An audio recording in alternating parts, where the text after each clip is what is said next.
नमस्कार सर्वांना. श्री स्वामी समर्थ. तुम्हा सगळ्यांचं आपल्या चॅनलमध्ये खूप खूप मनापासून स्वागत आहे. आजचा दिवस तुम्हाला खूप छान आनंदाचा जाऊ दे ही स्वामींचरणी प्रार्थना करते आणि आजच्या व्हिडिओला सुरुवात करते. तर आज आहे सोमवार आणि येत्या 2-3 दिवसावरच म्हणजे गुरुवारी आहे दत्त जयंती. तर दत्त जयंतीच्या निमित्ताने आपण अनेक सेवा करत आहोत. कोणी गुरुचरित्र पारायणाला बसलेलं आहे, सप्ताह चालू झालेला आहे आणि ज्यांना काहीच शक्य नाही त्यांनी दत्त जयंतीच्या दिवशी असे कोणती सेवा आहे जी सेवा केल्याने अर्थात आपल्या घरी दत्त जन्मकाळसुद्धा साजरा होईल आणि दत्त जयंतीसुद्धा अगदी साध्या सोप्या पद्धतीने साजरी होईल. आता दत्त जयंती कशी साजरी करायची, सेवा कोणत्या करायच्या किंवा अभिषेक वगैरे कसा करायचा याचा डिटेल व्हिडिओ चॅनलवरती आहे, तुम्ही नक्की जाऊन बघा. पण आजच्या व्हिडिओमध्ये आपण तुम्हाला आता बऱ्याच ताईंच्या कमेंट्स येतात की ताई आम्हाला काहीच वेळ नाही आहे पण आम्हाला सेवा करण्याची इच्छा आहे. बघा, काहीच न करण्यापेक्षा काहीतरी केलेलं चांगलं, म्हणून तुम्ही ही सेवा अवश्य करा. अगदी 10 मिनटात होणारी सेवा आहे, पण जास्त वेळ पण लागत नाही. पण तुम्हाला अगदी सगळ्या सेवा केल्याचं पुण्य मिळेल, गुरुचरित्र वाचल्याचं पुण्य मिळेल आणि मेन म्हणजे दत्त जयंतीच्या दिवशी ही सेवा ज्याच्या हातून घडेल त्याच्यासारखा पुण्यवान किंवा भाग्यवान कोण नाही, लक्षात घ्या. म्हणून आता फक्त सेवा कोणती आहे तर बघा, सेवा कधी करायची ही सुद्धा एक ठराविक वेळ आहे. तर दत्त जयंतीच्या दिवशी तुम्हाला एक अध्याय वाचायचा आहे. तो अध्याय आहे गुरुचरित्रामधील. आता गुरुचरित्र हा 5वा वेद आहे, त्याच्या प्रत्येक अध्यायाचं काही ना काही वेगळं महत्त्व आहे. 9व्या अध्यायामध्ये एका धोब्याची गोष्ट आहे जी जो अध्याय वाचल्याने आपल्याला आयुष्यात राजयोग येतोच येतो, आयुष्यातली दरिद्री कमी होते. तसेच 18वा आणि 14वा अध्याय जो आहे तो गुरुचरित्राचा मेरुमणी मानला जातो. तर तो वाचल्याने आयुष्यातली सगळी संकटं दूर होतात हे आपल्याला माहीत आहे. फक्त 18वा अध्याय तुम्ही वाचणार असाल तर 18वा अध्याय वाचल्याने आयुष्यातलं आर्थिक संकट दूर होतं. आणि त्या अध्यायामध्ये घेवड्याच्या शेंगांचा जो वेल ब्राह्मणाच्या घरी उगवला होता त्याचं महत्त्व सांगितलेलं आहे. तर प्रत्येक अध्यायाचं काही ना काही वेगळं महत्त्व आहे. तर दत्त जयंती म्हणजे काय, तर दत्त महाराजांचा जन्मोत्सव. त्या दिवशी दत्त महाराजांचा जन्म झाला होता आणि तो अध्याय जर तुम्ही वाचाल, आता हा अध्याय बरेच जण गुरुचरित्र वाचतात त्यांना माहीत आहे, पण ज्यांनी गुरुचरित्र वाचत नाही, ज्यांच्याकडे गुरुचरित्र ग्रंथ नाही, त्यांनी कसं वाचायचं, कधी वाचायचं, कोणतीच सेवा करणं शक्य नसेल तर तुम्ही हा अध्याय अवश्य वाचा. तर आता तुमची जी काही दत्त जयंतीची पूजा असेल ती झाल्यानंतर दत्त महाराजांची मूर्तीवरती तुम्ही अभिषेक वगैरे करायचा. कसा करायचा, काय करायचा, डिटेल व्हिडिओ आहे, तुम्ही नक्की बघा. तर अभिषेक वगैरे झाल्यानंतर तुमची नित्यसेवा करायची, म्हणजे स्वामीचरित्र सारामृतातील 3 अध्याय, तारक मंत्र, 11 माळी, ह्या सगळ्या सेवा तुम्ही ज्या सेवा करताय त्या पण सेवा करायच्याच आणि स्पेशल ही सेवा पण तुम्हाला करायची आहे. फक्त आपल्याला एक अध्याय वाचायचा आहे. फक्त तो अध्याय आपल्याला कधी वाचायचा तर बघा, दत्त महाराजांच्या भिक्षेची वेळ कधी असते तर 12 ते 12:30. आपण कोणतेही पारायण करतो, सेवा करतो तर दुपारी 12 ते 12:30 या वेळेत आपण कधीही सेवा करत नाही. का तर ते दत्त महाराज भिक्षेसाठी येत असतात किंवा तो भिक्षेचा त्यांचा कालावधी असतो, काळ असतो, म्हणून या वेळेत केलेली सेवा फळसुद्धा आपल्याला देत नाही.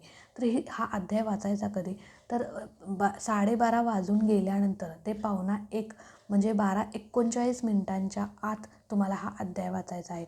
म्हणजे 12:30 ते 12:39 या कालावधीमध्ये तुम्हाला हा अध्याय वाचायचा आहे. अगदी 5 ते 10 मिनटात हा अध्याय होतो किंवा 12:39 नंतरसुद्धा तुम्ही हा अध्याय वाचला तरी चालेल, पण शक्यतो 12:30 ते 12:39 या कालावधीमध्येच तुम्हाला हा अध्याय वाचायचा आहे. अध्याय वाचायला जास्त वेळ लागत नाही, फक्त छोटासा अध्याय आहे. या अध्यायामध्ये काय सांगितलेलं आहे तर दत्त महाराजांचा जन्म कसा झाला याची कथा या अध्यायामध्ये आहे. तर बघा, अनुसया माता जी होती ती अनुसया माता अर्थात दत्त महाराजांची माता.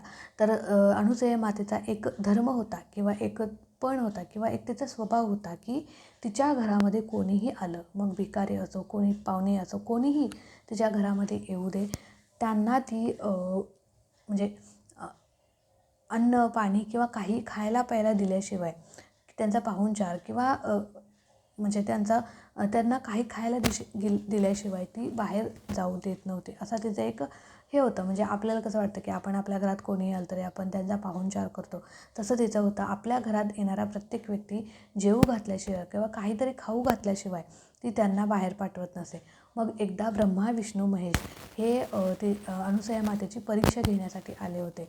आता परीक्षा घेण्यासाठी आता ती तर एक शक्ती होती आणि एक शक्ती आपली परीक्षा घ्यायला हे तिला माहीत नव्हतं.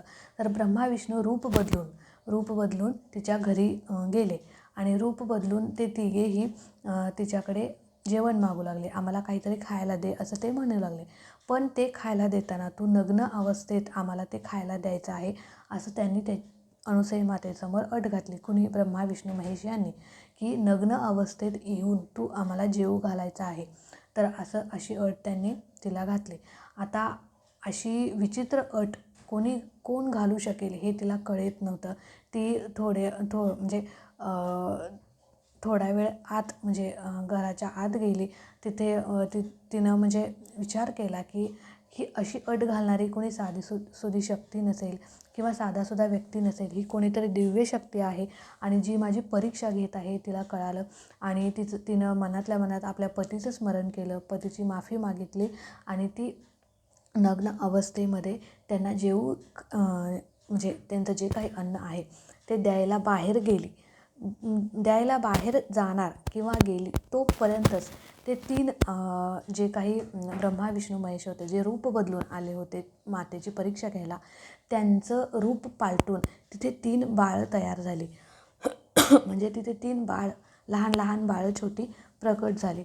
म्हणजेच काय, त्याच वेळी आणि त्यावेळी 12:39 वेळ होती आणि त्याच वेळी आपलं म्हणजे दत्त महाराजांचा जन्मकाळ झाला होता आणि म्हणजे जन्म झाला होता आणि म्हणूनच आपण यावेळी 12:39ला दत्त महाराजांचा जन्मोत्सव साजरा करत असतो.